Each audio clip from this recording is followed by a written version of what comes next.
San Miguelito, la representante de Mateo, no, ella es, espérense, yo lo puse por ahí, estoy un poquito raro, de Victoriano Lorenzo, Sheila Grajales, dejó al descubierto que la alcaldesa había cambiado la fecha de la recepción de las propuestas para las empresas interesadas en la recolección de la basura en San Miguelito. Esta fue la respuesta, vamos a poner el video primero, de la alcaldesa Irma Hernández a Sheila Grajales. Vamos a ver si lo tenemos por ahí, señoras y señores. ¿Lo tienen? Adelante. Gracias, presidente. Así es, honorable concejal. Hemos extendido la fecha de presentación de propuestas para las empresas que queremos contratar con una concesión a mayor plazo, de manera más estable en el distrito de San Miguelito. Esto porque queremos nuevamente la mayor cantidad de empresas participando en este procedimiento, y también hay algunos ajustes que se adaptan mejor a la realidad del modelo de nuestro distrito, las necesidades de nuestro distrito, pero también de la realidad que existe en el mercado. Ahí también vemos una diferenciación con algunos aspectos tecnológicos que se han reducido del pliego, que comprendían algunos factores inalcanzables para muchas empresas en el mercado, y como queremos un distrito limpio, nos vamos a las bases, a lo elemental, y es por eso que hemos hecho esta reducción dentro del pliego y hemos extendido el plazo hasta el 18 de febrero del 2026. Ahí está, 18 de febrero de 2026. De febrero, miércoles ceniza. Adivinen lo que acaba de llegarme, señoras y señores, aquí a la mesa de Noticias 180 minutos. Bueno, me acaba de llegar este documento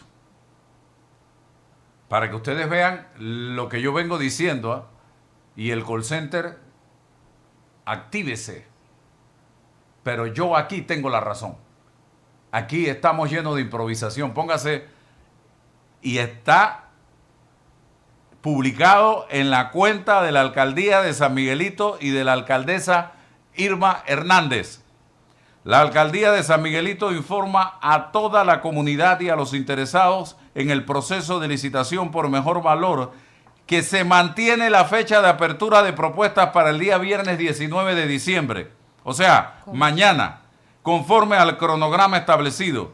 Esta decisión se adopta en consenso con el Consejo Municipal, reafirmando el compromiso institucional con la transparencia, el respeto a los procedimientos y el fortalecimiento de la confianza en los procesos públicos. La alcaldía de San Miguelito reitera que este proceso se desarrollará estrictamente conforme a la normativa vigente y en atención al interés público del distrito.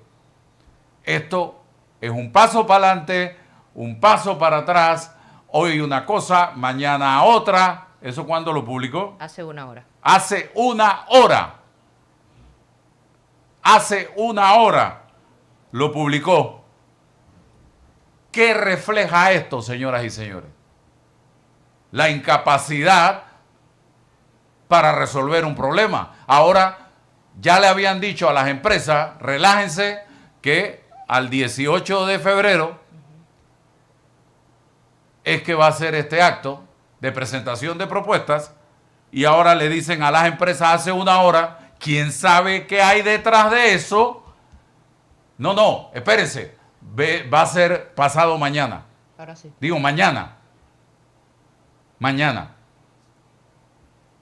Eso es lo que está pasando en San Miguelito en este momento, señores. Parece improvisación, Álvaro, lo siento mucho, pero es así. Es así, tú no puedes. Tú no puedes. Estamos hablando de una licitación de más de 300 millones de dólares. Es la tercera vez que se suspende ahora no se suspende, sino que se retoma nuevamente. ¿No ha llegado la entrevista? ¿Todavía? Yo no sé si alguien quiere opinar al respecto,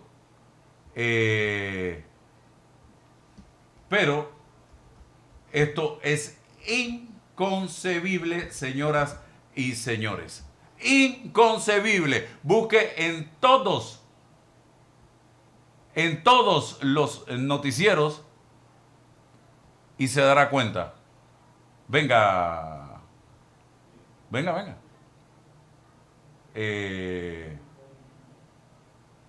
Vamos con entrevista. Vamos a ver. Yo no sé si alguien quiere llamar. Sí, claro. 229-0082, 229-5982. Adelante. 229-5982, 229-0082 son las líneas telefónicas. Justamente estamos abordando el tema de lo que está ocurriendo con las licitaciones en la alcaldía de San Miguelito. Hace exactamente una hora la cuenta. ¿Tenemos Aló, una buenos persona días. en línea? Sí, Buenos adelante, días. le escuchamos. Adelante. Buenos días a todos ahí en la mesa. Claro, si yo adelanto la licitación, ¿verdad? La que yo quiero que gane, esa es la que va ahí. Allá hay algo que se llama rebuca. Muchas gracias. Bueno, ¿se dan cuenta lo que percibe inmediatamente gente que nos llama? Otra llamada. Sí. Adelante, buenos Adelante. días. Buenos días. Sí, Lo que pasa es lo siguiente, cuando una persona llega a poder y llega improvisando porque pensaba que no iba a ganar, estas son las cosas que pasan. Se la pasan improvisando, igualito está pasando con el alcalde de la ciudad capital, el señor Mirachi. Igualito. Muchas gracias. Bien, 229-0082, 229-5982. Álvaro, lo que yo pregunto es, las cosas que ocurren en ese consejo quedan en acta. Entonces, si quedó en acta que la licitación o el llamado iba a quedar para febrero, ¿cómo procede este comunicado actual? Tenemos una llamada, vamos a contestarla. Adelante. Buenos días, soy del distrito de San Miguelito. Sí, le escuchamos. Sí, con referente a lo que se está hablando en el programa, yo no lo veo desde ese punto de vista. Sí es cierto que hay irregularidades que se están dando en el distrito de San Miguelito, y puedo decirlo que por temas, como lo dice el señor Álvaro, de desconocimiento, se puede hablar de una improvisación.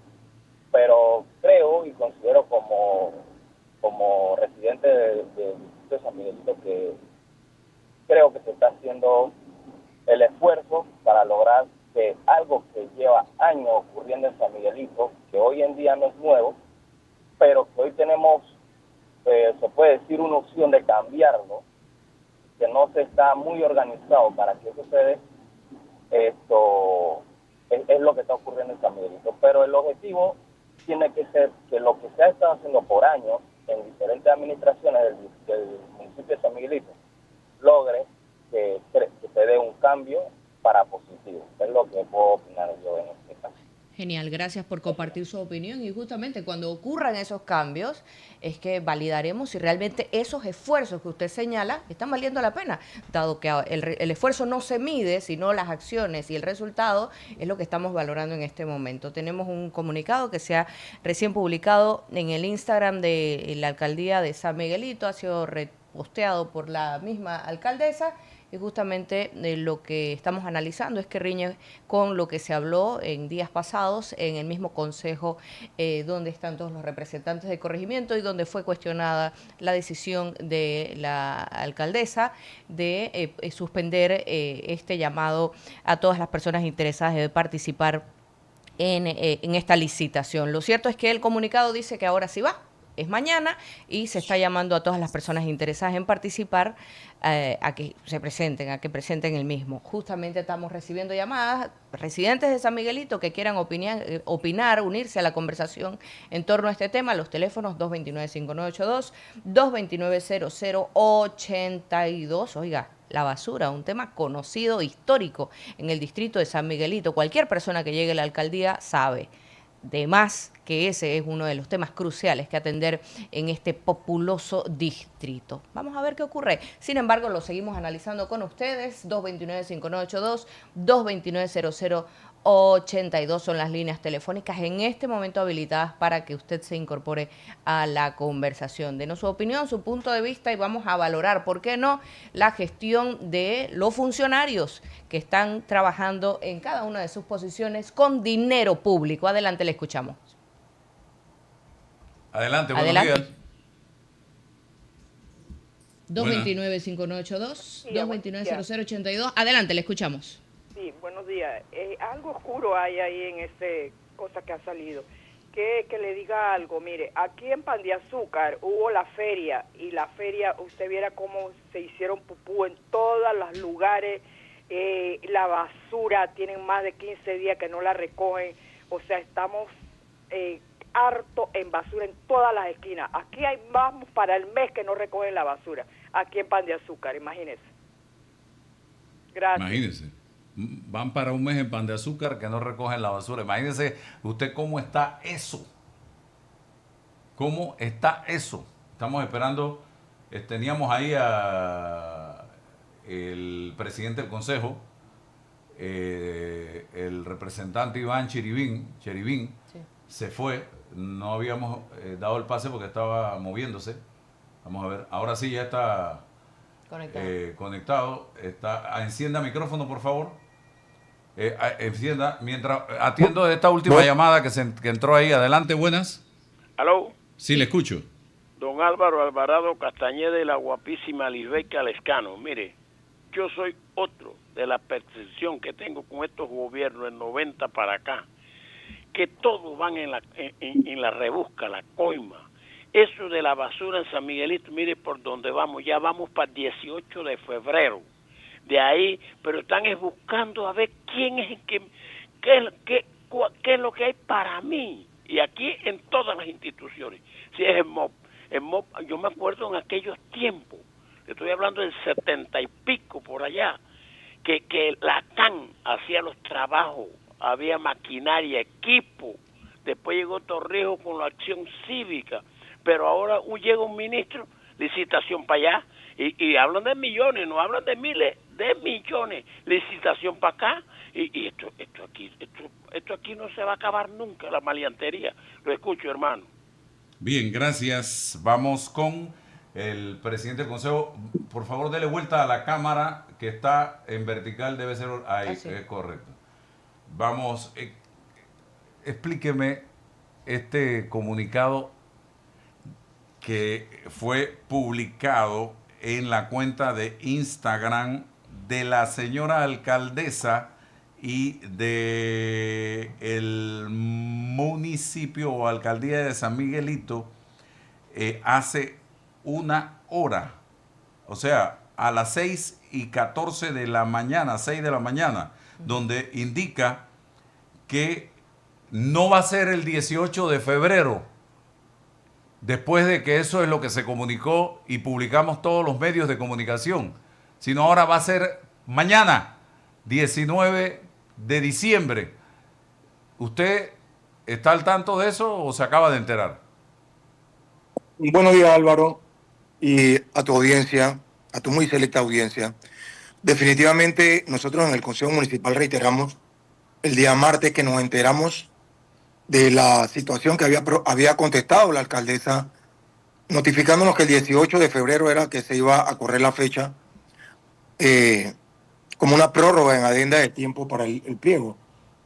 Y nosotros de manera súbita le comentamos y le compartimos a ella que eso había sido un balde de agua fría, porque nosotros teníamos entendido que ya para el 19 de diciembre, o sea mañana, se iba a cerrar ese capítulo del tan sonado pliego que nosotros hemos estado en discusiones, modificaciones, conversaciones con ella, y que ayer, el martes nosotros le decíamos que no nos están escuchando, sobre todo por la respuesta que recibimos el día martes y esta sorpresa.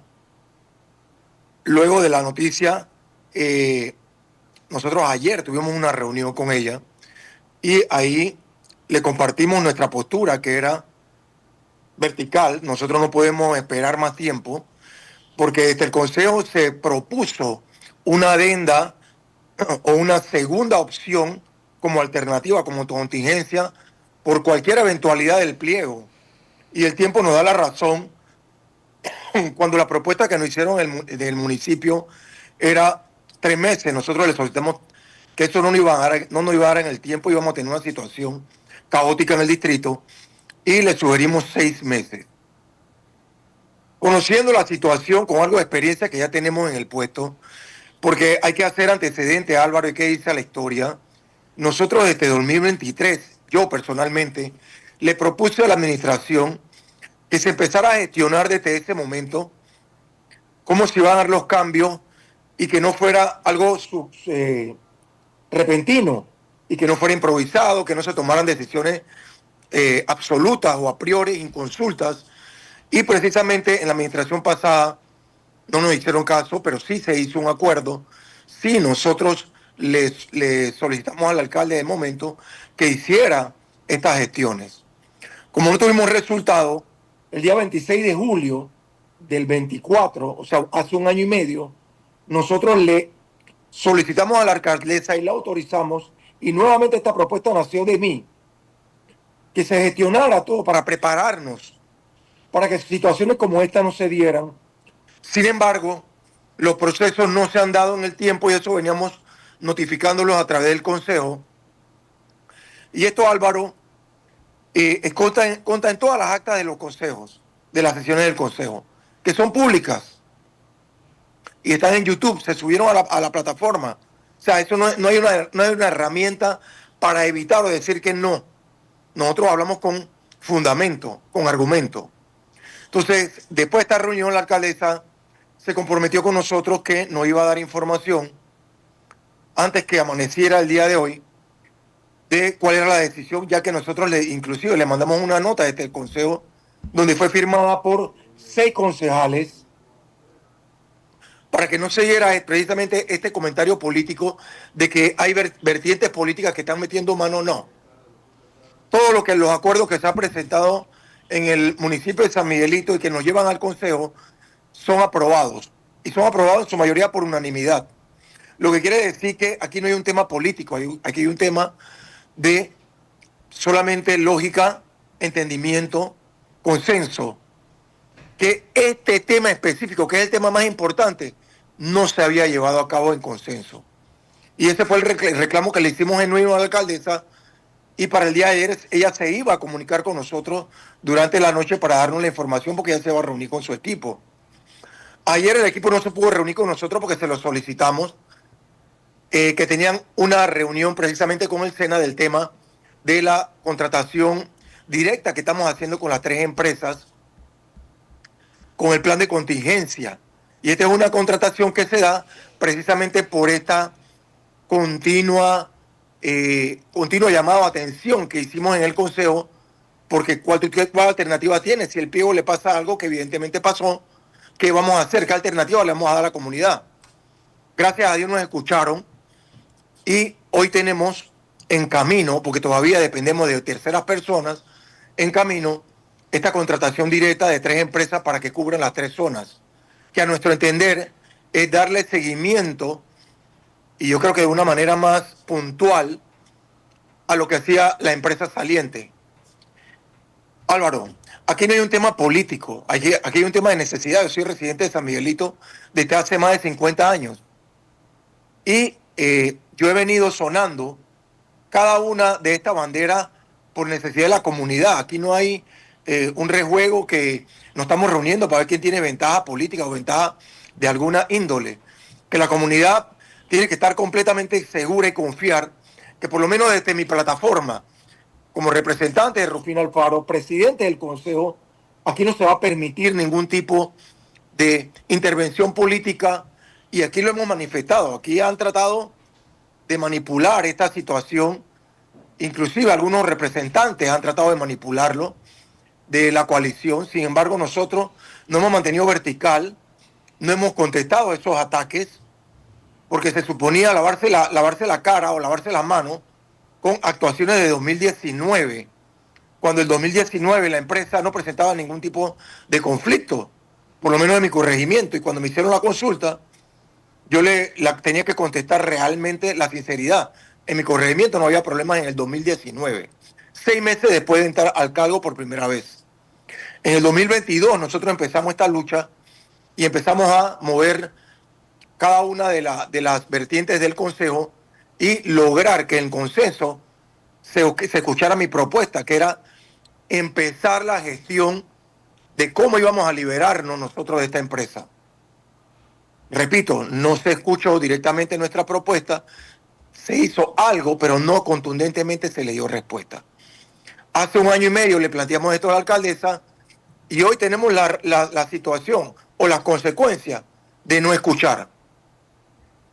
Es el momento de comunicarle que a nosotros nos escucharon en el día de ayer, en una reunión cerrada con la alcaldesa, y ahí nosotros le expresamos todo nuestro sentir, todo nuestro pensamiento, y le sugerimos que escucharan la experiencia, porque nosotros no estamos buscando aquí ahora mismo un tema político, ahora mismo no estamos en periodo electoral. Nosotros no queremos ahora mismo que la comunidad piense siquiera que nosotros estamos buscando votos, que estamos buscando regalías, ni mucho menos. Honorable, una pregunta. Dígame. Usted es, dentro de la política nacional, pudiéramos decir que es un político joven. Este es su segundo periodo. Así es. Independiente, no es miembro de Así ningún es. partido político. Así Pero lo que, si yo como comerciante, como empresario pequeño, a mí me genera un poco de una sensación de inseguridad, es el tema de la cambiadera de fecha, la improvisación. Hoy te digo una cosa, mañana te digo otra. De repente a las 6 de la mañana de hoy publico un comunicado, no tiene ninguna firma el comunicado. Esto para mí, si yo soy una empresa seria, que voy a meterme en un proyecto de 300 y pico de millones de dólares, que no son unos suéteres o 20 platos de comida, esto para mí no es serio, señor presidente del Consejo, porque el martes todos nos fuimos a acostar sabiendo que ya todo iba para el 18 de febrero. Y hoy, jueves, todos nos levantamos ahora con que hay que apurarse porque todo va a ser mañana. Entonces, por eso yo le digo, usted también fue empresario, yo lo conocí a usted como empresario. ¿Qué piensa usted si le dicen el martes, oye, porque usted tenía una imprenta, que yo recuerdo, usted le dicen el martes, no, tranquilo que todo va a quedar para el 18, usted le dice a la gente, a su equipo, bajen la guardia, vamos a prepararnos bien, vamos a hacerlo para tener todo en buena forma para el 18 de febrero. Pero resulta que hoy, ahora que ustedes entran a la oficina, se enteran de que no, que tienen que tener todo listo para mañana. Entonces, por eso es que yo digo, esto a mí como empresario no me da buena espina. Ok, Álvaro, mira, si escuchaste la sesión del Consejo, cuando tuvimos la sorpresa, nosotros manifestamos a la alcaldesa que nosotros tenemos una expectativa al 19 de diciembre precisamente porque nosotros participamos en cada una de esos llamados que hizo el municipio a la convocatoria de las empresas para que formaran parte de la licitación. Ese es uno de los pesares que teníamos nosotros cuando recibimos la noticia. Si nosotros tenemos 6 meses que recurrentemente estamos viendo que estamos a la expectativa, estamos en las preguntas, los cuestionamientos, cuántas empresas hay, qué información pueden compartirnos, y herméticamente la información que nos da es escueta, nosotros manifestamos latentemente que nosotros estamos en desacuerdo con ese hermetismo. Nosotros somos el Consejo. Esas decisiones al final del camino regresan al Consejo porque nosotros tomemos la decisión final. Y si la decisión final del Consejo, en consenso, es rechazar lo que presenta la alcaldía, nosotros estamos amparados por la ley. Entonces, Esto no se trata, Álvaro, que hoy el equipo tiene la primicia de que tenemos que entrar en corredera por las próximas 24 horas. No, Álvaro. Esto estaba establecido para el 19 de diciembre. Esta sería la tercera prórroga de adenda en tiempo. La tercera prórroga solicitada por el municipio porque había reclamos, había DSP, tenía que dar respuesta, acoger esos reclamos, desestimarlo o mandar la solicitud de que se hicieran las sustentaciones. Ya ese proceso pasó, que era lo que le decíamos a la alcaldesa. Si ya el proceso pasó, a nuestro entender, habían 70 empresas que estaban en el acto de recorrido y la homologación, que estaban formando parte. Entonces ahora nosotros, cuando ella nos manifiesta esto, definitivamente para nosotros no es que vamos a improvisar con los 6 meses anteriores, vamos a improvisar de los 2 meses que siguen adelante. Eso es la... Perdimos comunicación con el representante por internet. El tema. Continúe, ahora sí. Ok. Repito todo porque parece que salimos del aire. No es un tema de improvisación, ahora hay un corre-corre que van a tener los funcionarios para el día 19. Esto viene desde hace 6 meses. Se volvió a cortar. Ok, esto viene desde hace 6 meses. Sí. Siga. Y esto viene desde hace 6 meses y nosotros estábamos preparados para el 19.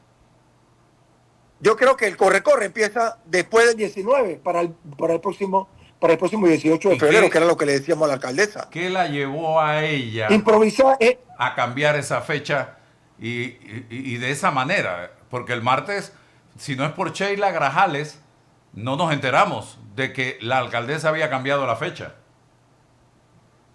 Mira, Álvaro, para nosotros, te repito, fue una sorpresa. No tengo idea de dónde salió esa fecha. Lo que sí te puedo decir es que yo le pido información al departamento de compras, a la gente de gestión ambiental, que son los encargados, en teoría, precisamente del pliego. Y la información que nos comparten es exactamente la que yo manifiesto en cada una de las intervenciones que nos da los medios de comunicación. Nosotros estamos preparados para el 19 de diciembre, no hay alteración, ya se acogieron todos los reclamos, ya se solventaron estos reclamos, las reclamaciones de las empresas que son lógicas, y tenemos la expectativa que después del 19 de diciembre, si se da la adjudicación, también van a surgir otros eventos que la ley permite. Pero ya nosotros tenemos ese colchón de 6 meses que pusimos para que precisamente no se impactara negativamente las comunidades con estas 3 empresas que van a hacer la recolección. ¿Y la adenda de cambio de fecha no la habían subido a Panamá Compra? No. Hubo una carta que le enviaron algunos representantes, incluyéndolo usted, a la alcaldesa, pidiéndole que se mantuviera la fecha. Así es. ¿Cuándo se mandó esa nota? El martes después del consejo. El martes después del consejo. ¿Cuántos representantes hay en San Miguelito? 9. 9. ¿Y la nota, cuántos la firman? 6. Pidiéndole que se mantuviera la fecha. Así es. O sea que cuando se da el cambio, fue una decisión unilateral de la alcaldesa sin consultar con el consejo. Así es. Wow. Ella llegó solo a informar allí. Es correcto. Ella no llegó a informar, porque hasta el momento en que la representante, la concejal Sheila Grajales, hizo la pregunta, el cuestionamiento, ya era el último punto del orden del día en la sesión del consejo. Así es, asuntos varios. Sí, o sea que ni siquiera se iba a informar en la sesión del consejo, sino es porque la concejal Grajales lo hace público. Lo presenta, claro. ¿Cierto? Así es. Te repito, porque nosotros teníamos la certeza, ya que en la plataforma todavía se mantenía y se ha mantenido, no ha variado el tema de los tiempos. O sea, en la plataforma se establece que era la fecha tope 19 de diciembre. No se había modificado. De hecho, ahí mismo en la sesión del Consejo abrimos todo el link y se mantenía la fecha. Y la alcaldesa manifestó que no estaba todavía subido al portal el cambio de fecha. Y gracias a Dios, pues nosotros, digo yo que gracias a Dios que pues pudimos darnos cuenta de esto a través de la pregunta que hizo la honorable. Y al verificarlo, de hecho, no había un cambio formal en la plataforma. Así que nosotros lo que hicimos fue solicitarle a la alcaldesa que nos compartiera información de a dónde había surgido esa idea, por qué y a quién le había consultado. Y tengo que repetirlo. Y Álvaro, tú sabes que conmigo es al pan pan y al vino vino. Nosotros después de la reunión del día de ayer, que ya nos atendió, porque ayer teníamos comisión de Hacienda, que fue suspendida porque no teníamos al equipo completo ya que se había ido a cena, la alcaldesa se reúne con nosotros, nos da explicaciones y nos pide que le permitiéramos un tiempo hasta altas horas de la noche, después que ya terminaba la reunión, producto del resultado también de lo que pasaba con la consulta en el SENA y otras reuniones que tenía, que nos iba a comunicar o iba a corroborar la decisión que nosotros le habíamos pedido tomar.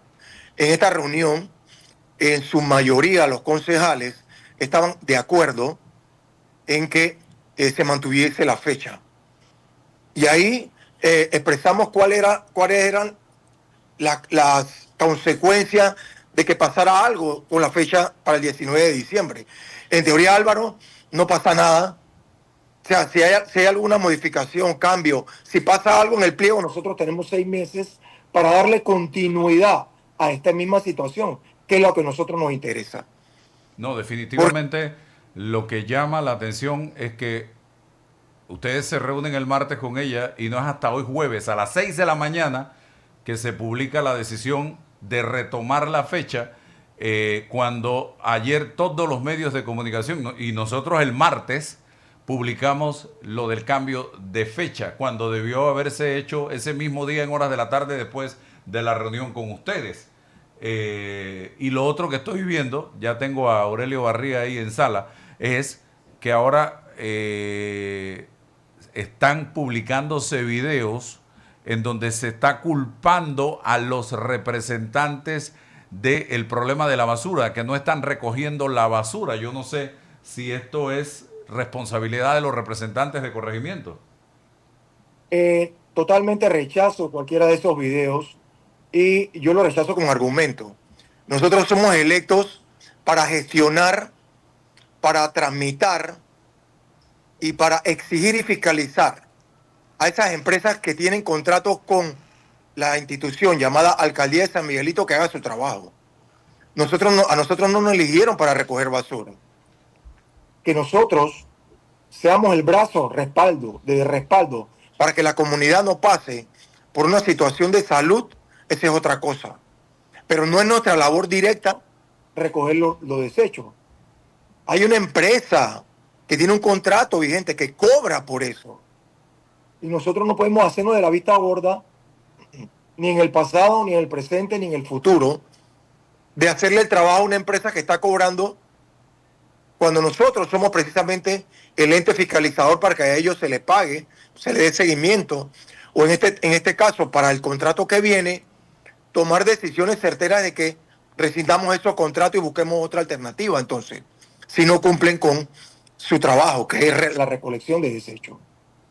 O sea que los representantes no son los funcionarios responsables de la recolección de desechos en San Miguelito, ni en ningún lado, en Panamá, en ningún lado, a menos que a nosotros nos den competencias y recursos para que nos encarguemos directamente de la recolección. Y Álvaro, yo soy el primero que voto que me la den, porque mi corregimiento es el que más aporta, es el que mejor paga y definitivamente es el que más tiene que exigir que se cumpla con la recolección.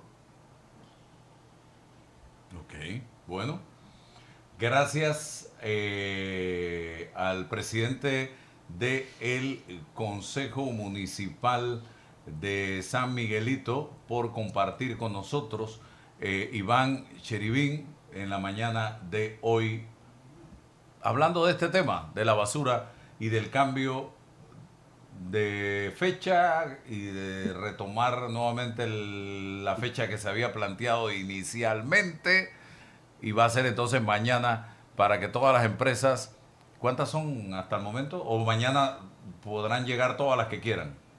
Álvaro, siempre he manifestado, evitando conflictos de intereses, no tengo idea de la cantidad de empresas que está ahí. Así que mañana sabremos cuántas empresas llegan a presentar propuestas para participar de esta licitación. Gracias, don Iván. Gracias, hasta luego, Álvaro. Bien, Aurelio Yeyito Barría, en la década del 80, fue el presidente de la Cruzada Civilista Nacional, un movimiento que se levanta con el propósito de luchar a favor de la democracia, la libertad en este país, que estaba secuestrada por la bota militar, encabezada en ese momento por Manuel Antonio Noriega. Democracia, justicia y libertad era la consigna en ese momento. 1989, diciembre, ¿qué estaba pasando en Panamá, señor Yeyito Barría? Que antes de que se diera la intervención militar armada de Estados Unidos denominada Causa Justa. Por ejemplo, hoy, 18 de diciembre, ¿me puede hacer un balance de lo que su memoria recuerda de lo que estaba pasando en Panamá? Y si usted en ese momento estaba en Panamá, porque a muchos lo sacaron del país o tuvieron que irse huyendo. Muchas gracias, Álvaro. Buenos días a ti y a todos los oyentes y televidentes de este programa. Quiero hacer rápidamente, para los que escuchan y algunos que no conocen detalles de la historia, que fue en el 11 de octubre de 1968, hace 56 años, que se dio el golpe de Estado al gobierno democrático electo, donde el presidente constitucional era Arnulfo Arias Madrid. Desde esa fecha del 1968 a 1989 han transcurrido 56 años y estamos haciendo un balance histórico de lo que pasó en diciembre de 1989. Los tiempos avanzan muy rápidamente. Vivimos un periodo de 21 años, de 1968 a 1989, de un régimen militar que empezó con el general Omar Torrijos, que fue uno de los que dio el golpe, no fue el único, y luego terminó con Manuel Antonio Noriega, que era el comandante de las Fuerzas de Defensa en la época de 1989. ¿Qué pasó en ese periodo? Los panameños por 21 años vivimos bajo un régimen donde no se respetaba la voluntad de los panameños, donde se imponía, como tú bien dices, la bota militar, había una fachada de gobiernos civiles, unas elecciones de 1984, donde fue electo, entre comillas, el doctor Nicolás Ardito Barletta, como una especie de transición democrática después de la firma de los tratados del Canal en el 77. Entonces, hemos vivido una transformación. Estábamos en diciembre de 1989, personalmente y con mi familia, estaba viviendo en el exilio porque en agosto de 1987, después de que la Cruzada Civilista se inició el 9 de junio en la Cámara de Comercio, Industria y Agricultura de Panamá, con 35 organizaciones empresariales, sindicatos, maestros, profesores, contratistas, ejecutivos y ciudadanos en general, y que pedimos, como tú bien dices, la separación del cargo del general Noriega por las declaraciones que había hecho el coronel Díaz Herrera con graves cargos sobre situaciones, sobre violaciones a los derechos humanos y sobre situaciones sobre visas, incalculables declaraciones que alertaron y reventaron en una protesta nacional que fue coordinada por la Cruzada Civilista. Pero en 1989, 2 años después de constantes protestas de la Cruzada Civilista y después de haber realizado las elecciones en mayo de 1989, el 7 de mayo, donde fueron canceladas y desconocidas el resultado de esas elecciones, que había ganado la terna de Endara, Arias y Ford, de Guillermo Endara. Esto se da en esa fecha, movimientos militares, hubo levantamientos en las fuerzas de defensa que no llegaron a ningún resultado positivo, pero sí eran la consecuencia de la inestabilidad, lo difícil que se vivía en el país en esa época.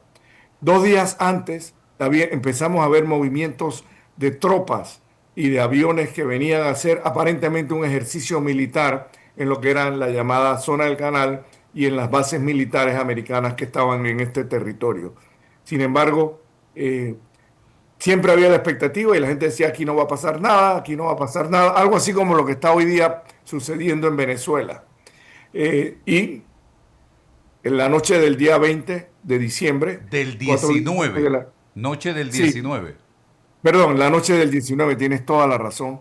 Empezamos a ver movimientos ya de ataques de la invasión que se conoció como causa justa por el gobierno de los Estados Unidos. El presidente Bush, republicano, era el presidente en la época de este gobierno, que decidió invadir Panamá para poder sacar a Noriega y a la Fuerza de Defensa del secuestro que tenían a los ciudadanos civiles de este país. Eso fue lo que sucedió. Lamentablemente, muchos ciudadanos inocentes fallecieron, y cuando esto sucede, evidentemente uno tiene que recordar esta fecha tristemente, pero al mismo tiempo aceptar que gracias a esta intervención militar de un país a Panamá, se logró poder sacar a los militares que tenían secuestrado al país por tantos años. Eso fue lo que sucedió. Te puedo decir que ningún panameño pidió la intervención. Sí se hablaba de que presionaran para la salida de Noriega, pero nunca abiertamente y nunca en privado se pidió una intervención, porque eso tendría un costo de vidas y un costo grande para Panamá. Sí, Aurelio, 2 cosas. La primera, ¿cuál fue la gota que derramó el vaso para que se produjera esa intervención que definitivamente fue una decisión unilateral del gobierno del presidente Bush? Él eso no lo consultó con nadie. Estados Unidos no le pide permiso a nadie cuando va a tomar una decisión de esta naturaleza. Y lo segundo, que me gustaría que me comentaras es, ¿se enteran ustedes cuando ya se estaba dando la invasión, o hubo alguna información filtrada de que hoy, 19 de diciembre, en horas de la noche, se iba a dar esa intervención militar? La primera pregunta, Álvaro, yo creo que los Estados Unidos tomó una decisión unilateral por varias razones. Una, ellos dicen que estaban protegiendo la vida de ciudadanos civiles que vivían en la ciudad de Panamá y otros lugares del país que habían sido amenazados, e inclusive unos militares habían sido detenidos y amenazados en la avenida A cuando cruzaron de la antigua zona del Canal hacia la ciudad. Yo pienso que más allá de esas situaciones que ellos justifican, que estaban resguardando la vida de tantos civiles americanos que vivían en Panamá y que estaban en peligro, sus vidas de ellos y sus familiares, yo siento que los Estados Unidos fundamentalmente le preocupaba que la transferencia del Canal de Panamá a finales de 1999 pudiera estar en manos de un gobierno militar adverso, como fue el régimen que encabezaba Manuel Antonio Noriega.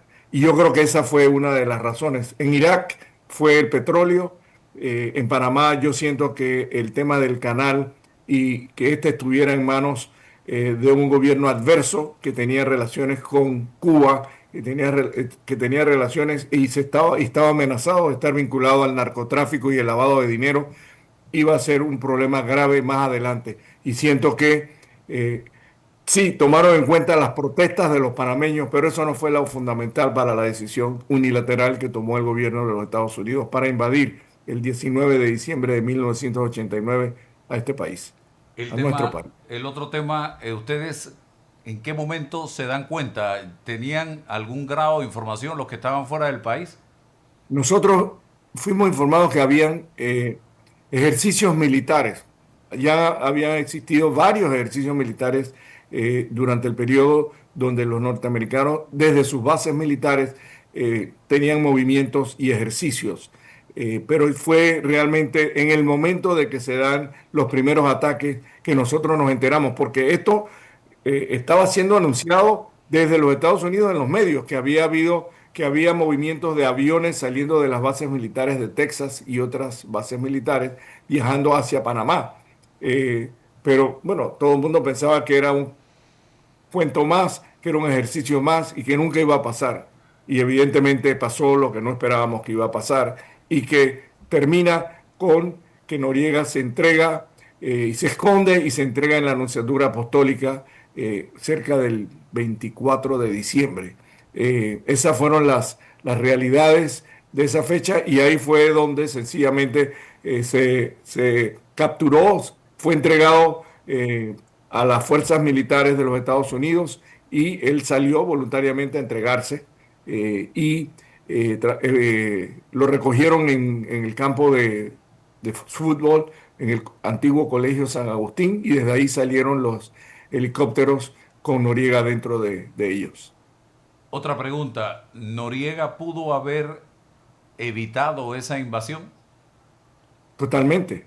Si había habido negociaciones previas para que Noriega saliera de Panamá, inclusive se habló de que el gobierno de España en algún momento con Felipe González, quien a la fecha era el primer ministro, había ofrecido la intervención de enviar un avión 747 a Panamá para poder recoger a Noriega, a sus familiares y algunas otras personas y trasladarlos a su país y darle resguardo. Y ese acuerdo se firmó con Mike Cossacks, el propio Noriega y el nuncio apostólico José Sebastián Laboa fue el resguardo, recibió copia de ese documento. Sin embargo, Noriega pidió tiempo y regresó diciendo que el Estado Mayor no le autorizaba ese paso adelante de entregarse. Y esa decisión previa no funcionó. Y creo que esa fue una alternativa que se perdió porque él hubiera podido viajar con su familia y le iban a, yo no sé si a condonar, pero por lo menos iba a salir libremente a España, donde el gobierno español había ofrecido ser garante y había ofrecido que él estuviera ahí en el exilio. Igual que el presidente Mulino ha ofrecido a Maduro en estos momentos de que pudiera salir en tránsito o a un país neutral, a un país donde pudiera tener la seguridad de su vida y de sus familiares. ¿Usted tuvo la oportunidad, después de aquel momento en que Noriega lo suben a un helicóptero y se lo lleva el militar Cisneros, que lo recuerdo claramente, creo que iba en el helicóptero, ¿no? Cisneros. No creo, yo creo que él se quedó, iban los oficiales de la DEA, sí sé que iban oficiales de la DEA, porque consideraban que Noriega estaba siendo detenido, no por una guerra y por una amenaza, sino que estaba siendo detenido con graves cargos sobre lavado de dinero y narcotráfico. Sí, fue la DEA. Pero usted, después de ese momento, hasta antes de su muerte, ¿tuvo la oportunidad de hablar con Manuel Antonio Noriega? Sí, efectivamente tuve la oportunidad de visitarlo en las cárceles del Renacer por coordinación de una de sus hijas y tuvimos, yo creo que una experiencia de poder conversar después de tantos años. Tuvimos una hora, nunca lo he hecho público en un programa, a algunas personas y amigos se lo he comentado y tampoco lo he escrito.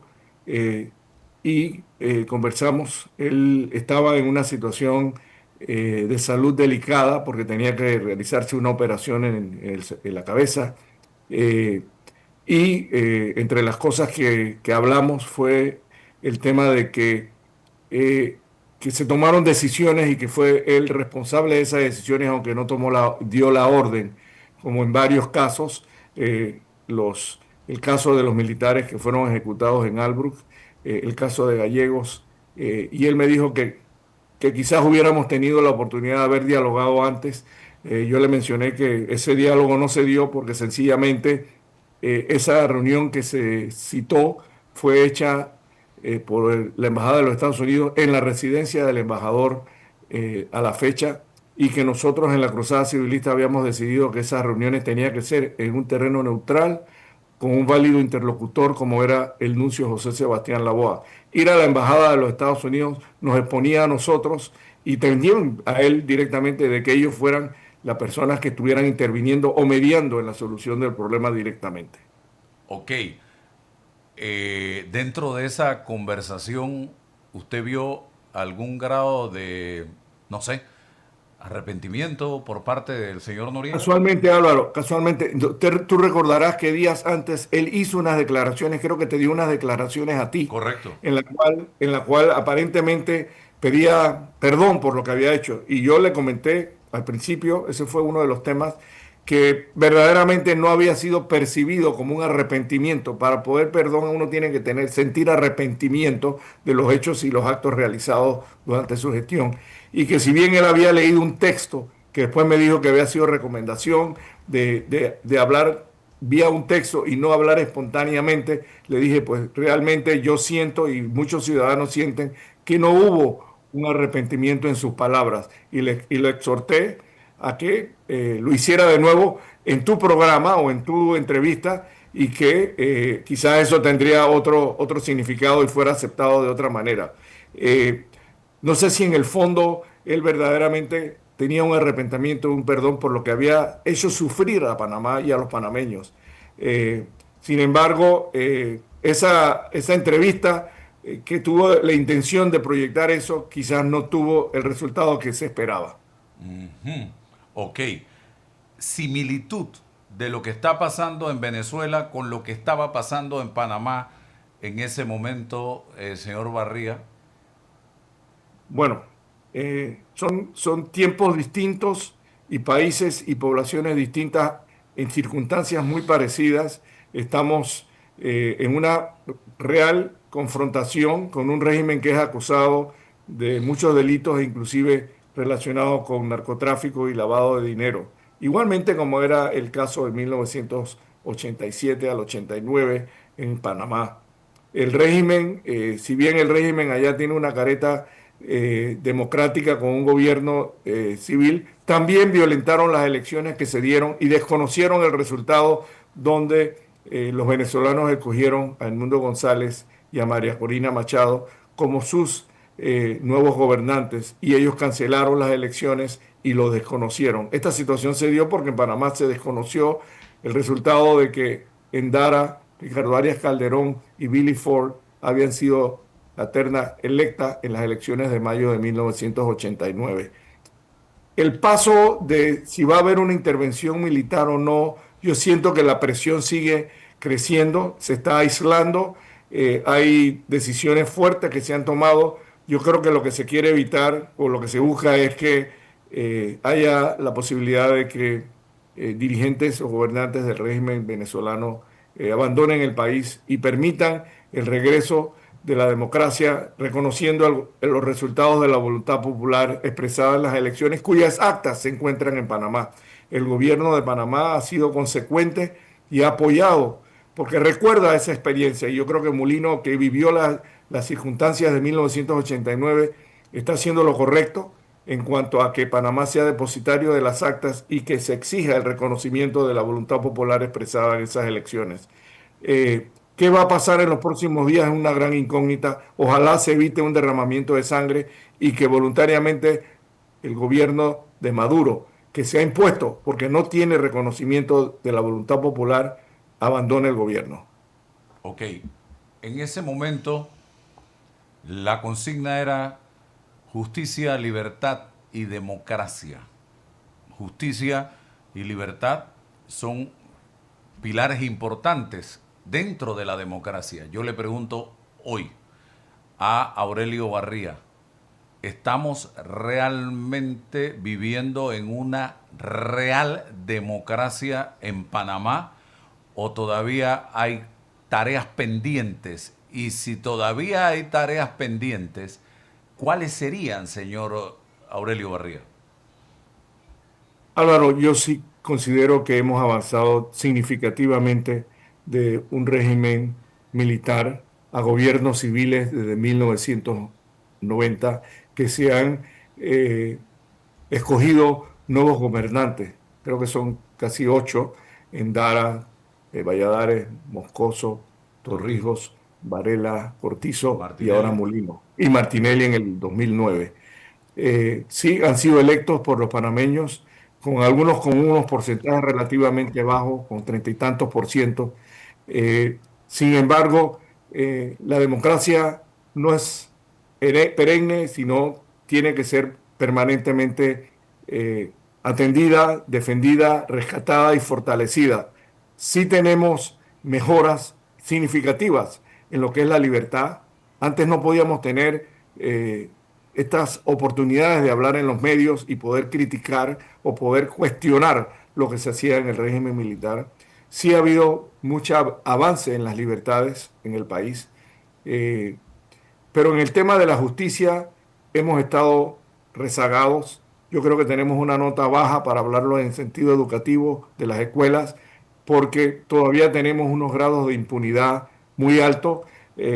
La justicia está con una tarea pendiente de satisfacer las expectativas de los panameños que luchamos porque en Panamá se respetara y que la justicia fuera igual para todos. En este momento no lo es, yo lo siento así.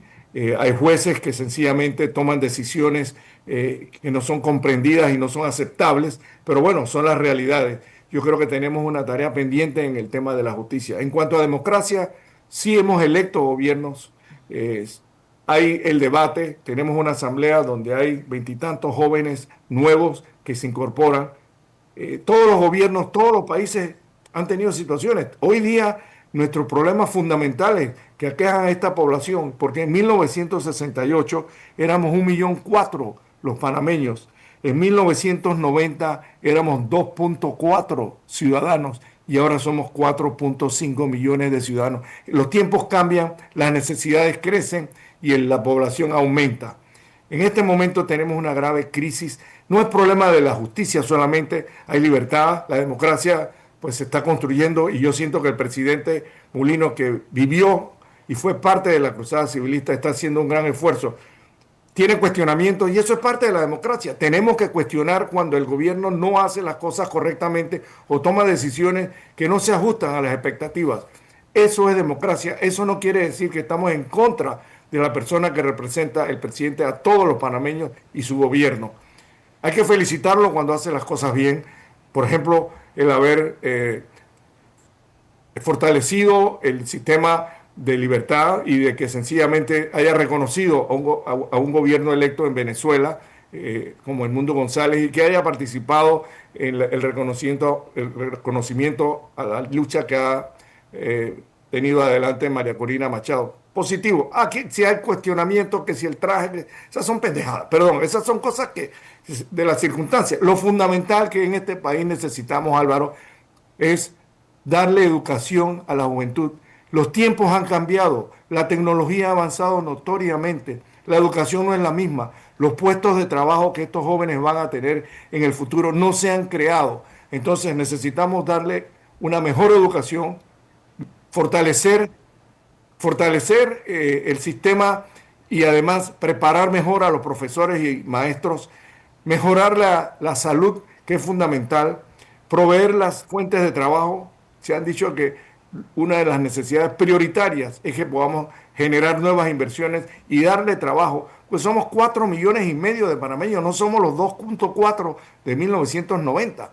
Y en el 1930 va a haber casi 5 millones de panameños.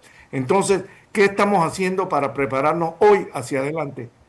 Esperamos que seamos responsables en la administración de nuestros recursos principales, el presupuesto nacional, que no haya desvíos para usos mal habidos, para fiestas, para parrandas, para caminatas, para marchas. Digo, lo que queremos es atender las necesidades básicas y que se comprendan.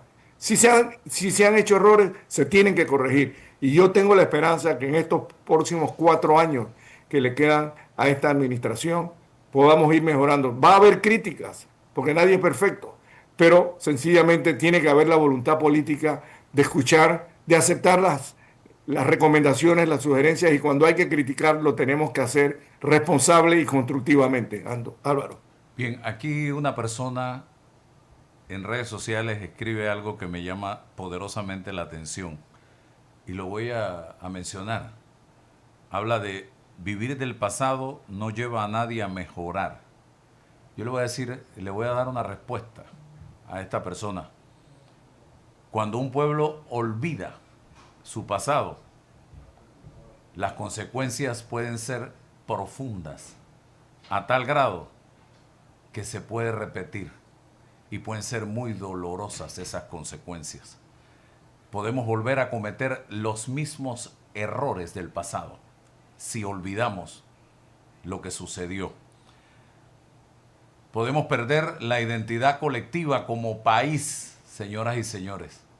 Podemos lograr volver atrás, debilitando más y más y más la democracia que tenemos hoy, que no es la mejor, no es la perfecta, que tenemos poco a poco que seguir fortaleciendo, señoras y señores. Entonces, no recordar el pasado también es mezquindad y desprecio hacia quienes en ese momento lucharon con valentía para recuperar la democracia y que fueron muchos panameños y de diferentes estratos sociales, no necesariamente de la clase alta. Así que, en síntesis, un pueblo que olvida su pasado camina sin brújula, dice. La memoria no es para vivir anclados del ayer, sino para entender el presente y proteger el futuro. Y José Martí decía algo que leo aquí. Un pueblo que no conoce su historia está condenado a repetirla. Así que si usted quiere olvidar el pasado y olvidar o desconocer que aquí hubo gente que derramó sangre, que luchó, que fue víctima de exilio, que tuvo que dejar a su familia, que lo perdió todo, entonces, ¿qué clase de panameño o panameña es usted?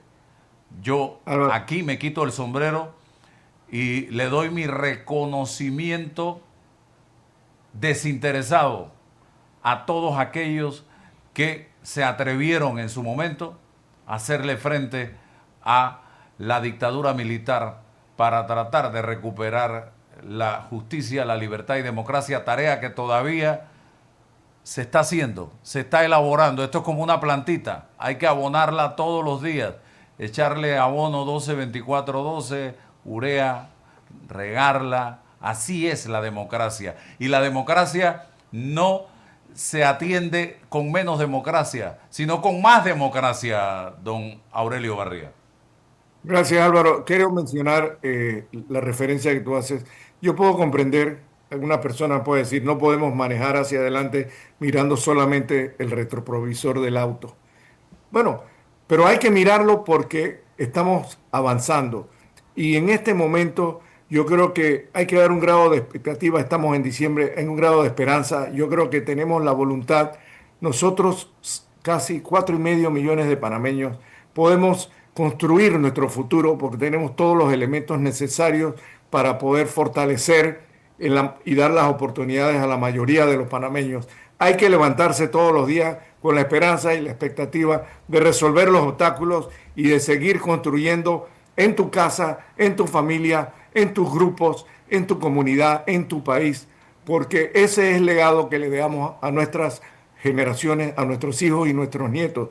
El movimiento de la cruzada fue un movimiento de lo que se conoce como los baby boomers. Nosotros teníamos 34, 28, 34 y 35 años. El presidente Mulino tenía 28, 29 años, yo tenía 34 años.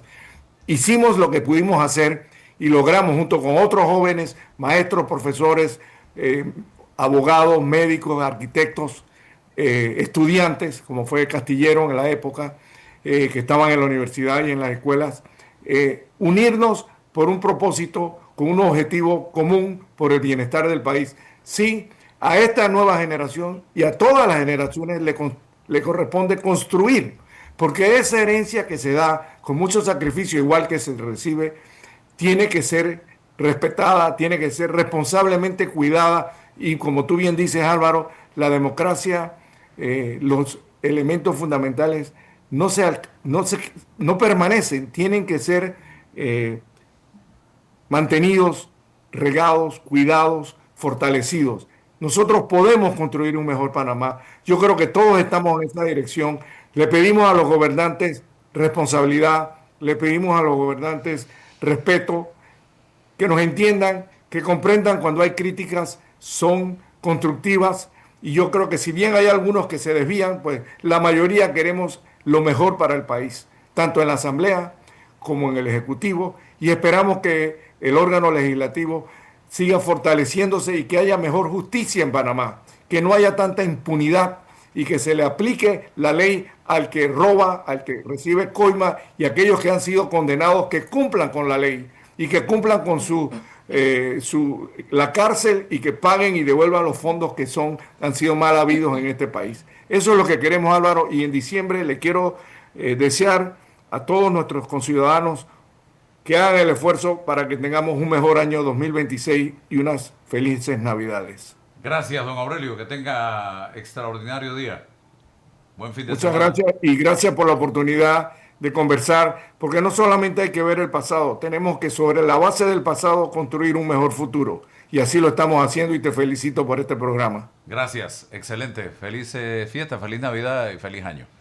Bien, seguimos acá. Vamos a por ahí con nuestro próximo invitado, pero veo las redes sociales llenas de toxicidad, ¿sí? Así de sencillo, sobre la situación que vive el país en este momento. Algunos comentarios en el chat en vivo de YouTube, y quiero invitar a la gente a que las cosas no se arreglan con comentarios en las redes sociales. Tenemos que ejercer nuestro rol de ciudadanos, que lo hemos guardado en la gaveta, y participar más como ciudadanos. Yo no estoy hablando aquí de salir a reventar nada, pero sí podemos ser organizados, ciudadanos organizados, que luchemos por construir un mejor país. Y esa lucha comienza cívicamente desde las urnas cada 5 años a la hora de elegir a quienes van a estar ubicados en puestos de representantes, alcaldes, diputados, presidente y vicepresidente de la República. Eso no se resuelve con un chat lleno de odio, lleno de malestar. No, se resuelve, se comienza allí, en casa, hablando en la familia, en el seno familiar, discutiendo los problemas del país, planteando cuáles pueden ser las soluciones a los problemas, en el trabajo, en la comunidad, como ciudadanos, y no insultándonos entre nosotros mismos, porque ahí hay gente peleándose uno con otro y en un debate estéril que no conduce a absolutamente nada. Amigos, nosotros cumplimos nuestro papel aquí como medio de comunicación, como periodistas, como ciudadanos panameños, pero ustedes también tienen que hacer lo suyo, su trabajo como ciudadanos, porque ser ciudadano es una responsabilidad grande que implica muchas cosas, deberes y derechos, no solamente derechos, deberes también. Así que es la invitación cordial a que ejerzamos ese papel como ciudadanos y desde ya empecemos a aportar, a contribuir, a organizarnos.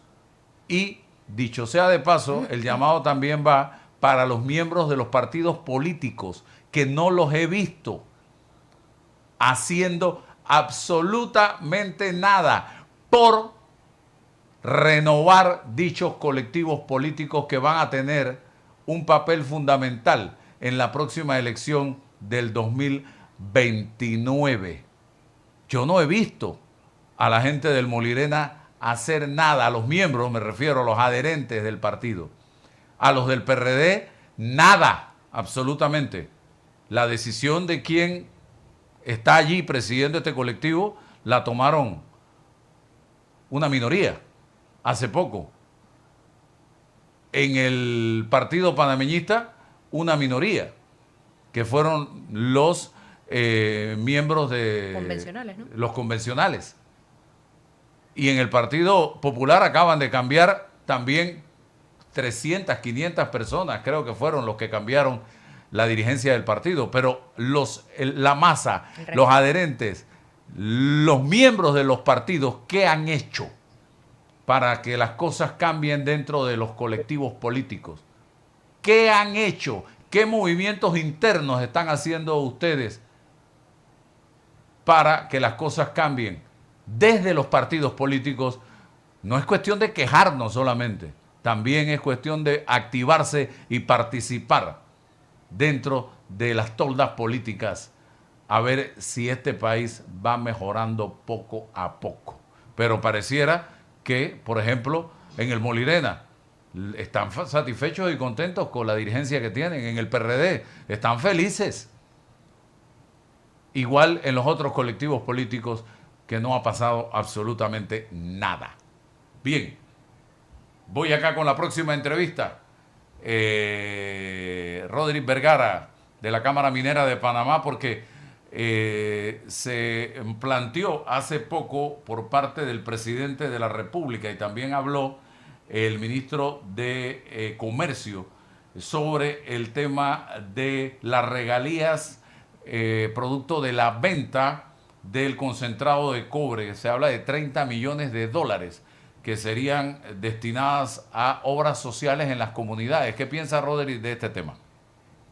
Y Roderick Gutiérrez. Gutiérrez, Roderick Gutiérrez, sí. Sí. Muchas gracias, Álvaro. Muchas gracias por esta oportunidad nuevamente. Bueno, es muy importante también, y qué buena la pregunta, porque esos 29 millones de dólares o 30 millones de dólares de los cuales se habla en Panamá tienen un porqué, y ese porqué es la venta porque se vendió el concentrado de cobre que se tenía ahí almacenado durante casi 2 años, producto de la paralización abrupta del proyecto Cobre Panamá. ¿Eso qué significa? Que una vez vendido, o mejor dicho, exportado para la venta, este concentrado de cobre, de lo que se vendió a Panamá, de acuerdo a lo que se estableció en el contrato de la ley 406, que fue declarada inconstitucional, y ahora explico por qué el contrato, se establecía cuánto era el porcentaje que le correspondía a Panamá después de que la empresa sacara todos sus costos operativos, se estableciera cuál era la venta total, y también entonces la resta de estos dos establecieran cuál era la ganancia bruta, para entonces sacar las regalías, que las regalías no es un regalo, porque he escuchado también en algunos medios de comunicaciones por ahí y algunas redes que por qué nos están regalando eso. No es un regalo, la regalía es un pago establecido ya en el contrato, el cual, valga la redundancia, establece cuánto le corresponde a Panamá. Entonces, ¿por qué hablo del contrato 406 o de la ley 406? Porque la ley estuvo vigente y el contrato estuvo vigente desde el 20 de octubre del 2023 hasta el 2 de diciembre del 2023, desde que se publicó en Gaceta Oficial, una vez que fue firmado por el el señor presidente hasta que se publicó en Gaceta Oficial el fallo de la Corte Suprema. Entonces, algunos dicen, pero es que ese fallo fue inconstitucional, la ley es inconstitucional y ya no existe, pero tenemos que tomar en cuenta algo. El artículo 2573 del Código Judicial de Panamá establece que los fallos de inconstitucionalidad de una ley no son retroactivos. ¿Esto qué quiere decir? Que todo lo que se produjo durante ese tiempo y fue almacenado en las galeras de allá en el proyecto Cobre Panamá estaban dentro de lo que se establecía en el contrato. Entonces, una vez que se aprobó el plan de preservación y gestión segura, que se aprobó este año, entonces se aprobó la exportación y la venta del concentrado, que también veníamos diciendo que era necesario porque podría provocar algún tipo de problemas ambientales y también de seguridad para el personal que allí labora. Entonces, una vez que esto salió, la venta total fue de $334 millones. Los costos operativos, o sea, cuánto costó producirlo, sacarlo y venderlo, transportarlo y venderlo, fueron 153 millones. Esto se le resta a los 334 millones, queda una ganancia bruta, como le establecía el contrato, de 181 millones, y igual como le establecía el contrato, entonces un 16% de regalías para lo que era el Estado. Entonces, esta es la fórmula correcta para poder sacar los números, porque algunos también están multiplicando 122.000 toneladas de cobre, que no son cobre, sino es concentrado de cobre, del cual un 28% de esa tonelada, un 28% de ese 100% era cobre, el resto son otros minerales y algunas tierras asociadas. Esto se saca como si fuera, el costo no se saca como si fuera un cobre, como si fuera la barra de cobre. Aquí en Panamá no producimos barra de cobre, no producimos alambres de cobre. Nosotros lo que producimos aquí en Panamá es concentrado de cobre. Y vuelvo, doy el número, 28% de ese total era cobre y el resto otras cosas más. Entonces, lo que se vendió, lo que se tasó, de acuerdo a la Bolsa de Valores de Londres, es lo que entonces son los costos que acabo de mencionar y es lo que entonces le correspondería como regalía al país. Ok, eso es,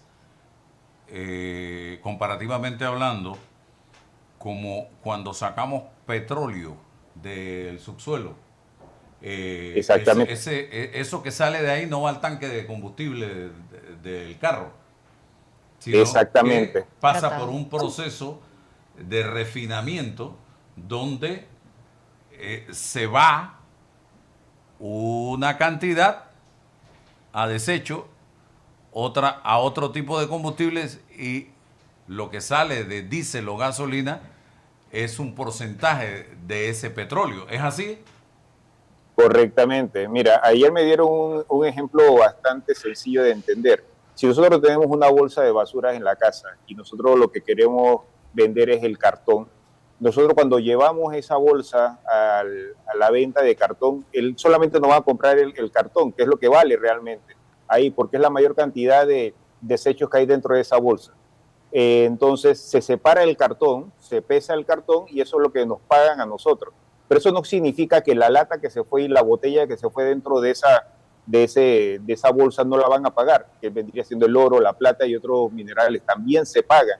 Pero sin embargo, lo que vale dentro de toda esa bolsa y lo que es rentable realmente en esa bolsa es el cartón. Asimismo es cuando hablamos de concentrado de cobre. El concentrado de cobre se llama de esa forma porque lleva el porcentaje mayor dentro de toda esa bolsa o de esa tonelada.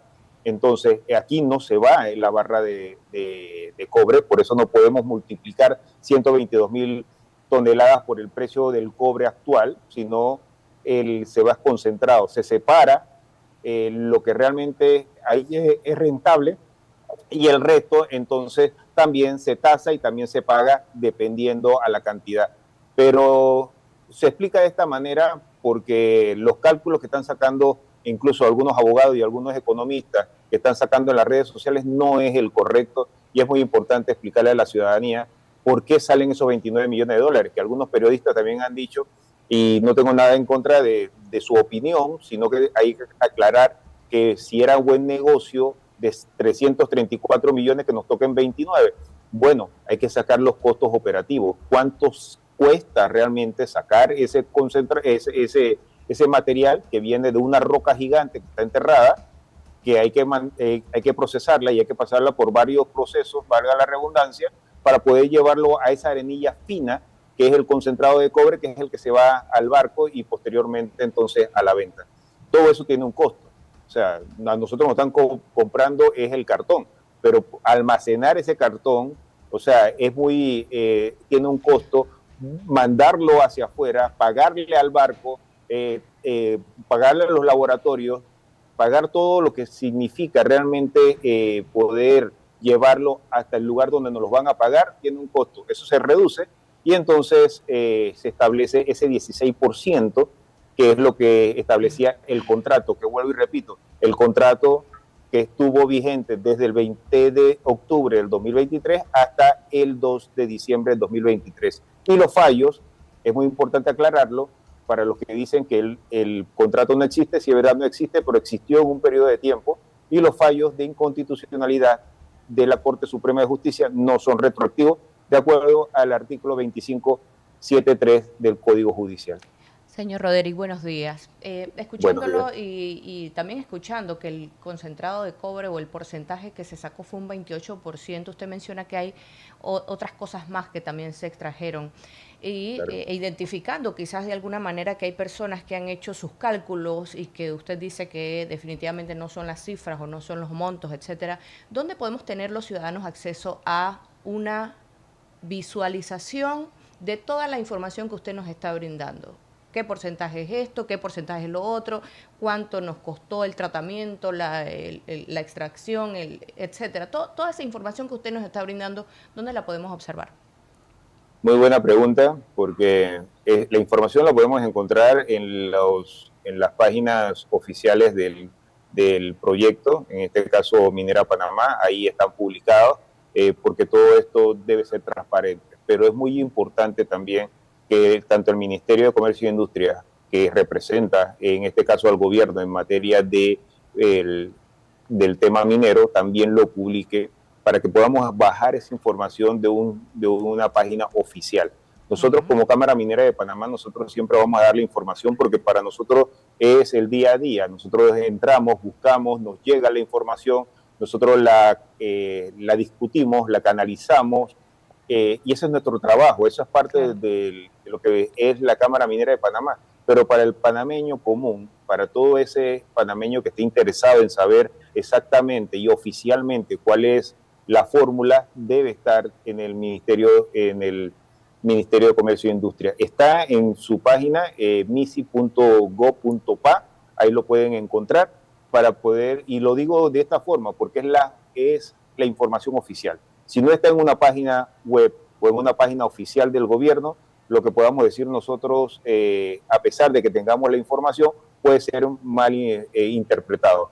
Entonces es muy importante que el panameño también y todo el que esté interesado vaya a las fuentes oficiales, baje la información, porque esta información que tenemos nosotros es la información oficial que fue no solamente dicha públicamente en los medios de comunicación por el ministro de Comercio e Industria, sino es lo que aparece en la página web del Ministerio del MISI, para poder que nosotros estemos hablando con propiedad.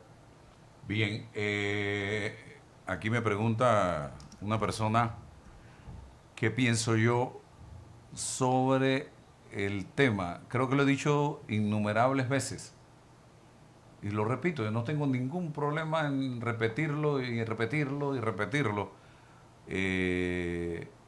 Señor Manuel, mi pensamiento es que el tema hay que debatirlo, que el tema hay que discutirlo, que el tema debe ser sometido a una conversación entre todos los sectores de la sociedad, porque sería muy irresponsable de parte nuestra como país en este momento decir ya eso no hay que hablarlo, eso no hay que discutirlo, eso no hay que hacer nada y se acabó. No.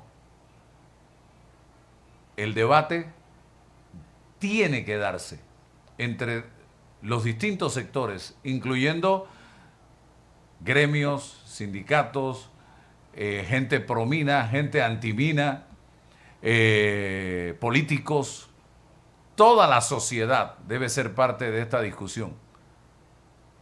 Y también tenemos que saber cuáles son los planes que tiene el gobierno en torno a este tema.